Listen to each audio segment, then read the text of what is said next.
ఓవైపు కేసీఆర్ సభ వస్తున్నా, ఓవైపు తెలంగాణ సభలు ఈవెన్ ప్రొఫెసర్ కోదండరామ్ గారు, అప్పుడు ప్రొఫెసర్ జయశంకర్ గారు వీళ్ళు మాట్లాడుతున్నటువంటి సభల్ని తక్కువ నిడివి ఇచ్చి, ముఖ్యంగా సమైక్యవాదానికి ఎక్కువ నిడివి ఇచ్చినటువంటి ఛానల్గా ఎన్టీవీకి ఆ రోజుల్లో ముద్ర ఉంది తెలంగాణ ప్రజల్లో.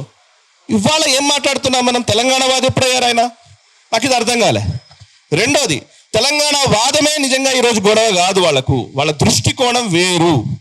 ఎప్పుడైనా సరే వాళ్ళు ఒక విలన్ని తయారు చేస్తూ ఉంటారు. కమ్యూనిస్ట్ సిస్టమ్ అంతా కూడా మొదటి నుంచి మనం అబ్జర్వ్ చేస్తే ఒక విలన్ని తయారు చేస్తారు. ఆ విలన్ని చూపించి మొత్తం ఆటంతా ఆడుతూ ఉంటారు. వాళ్ళకు విలన్ ఎవరు అని అంటే కనుక మొదటి నుంచి కూడా వాళ్ళు కొంతకాలం పాటు బ్రిటిషర్ల దౌర్జన్యాలన్నిటినీ వైట్ వాష్ చేయడం కోసం హిట్లర్ అయిన తోని తీసుకొచ్చి పెట్టారు. మీరు లెక్కలేసి చూసినా కూడా హిట్లర్ని మించి మానవహోమం సృష్టించినటువంటి వ్యక్తి నిజాం. ఇప్పుడు మనం తెలంగాణ వాదం అన్న ప్రతిసారి తెలంగాణ అన్న పదం రాగానే నిజాం చరిత్ర వరకు పోయి ఆగిపోతుంది. నిజాం చరిత్రతో కట్ చేసేస్తారు అంతే. ఏంటిది? నిజాం మెడలు వంచింది ఎవరు?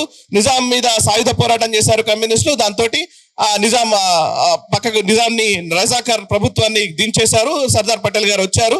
విలీనమా విమోచనమా మళ్ళీ అక్కడ కన్ఫ్యూజన్ క్రియేట్ చేసి వదిలేశారు. నిజాం తెలంగాణ కాదు. నేను ఎప్పుడు పదే నా తెలంగాణ ఉద్యమ కాలం నుంచి ఇప్పటివరకు చెప్తూ ఉన్నాను. నేను నిజాం తెలంగాణ అసలైన తెలంగాణ కాదు.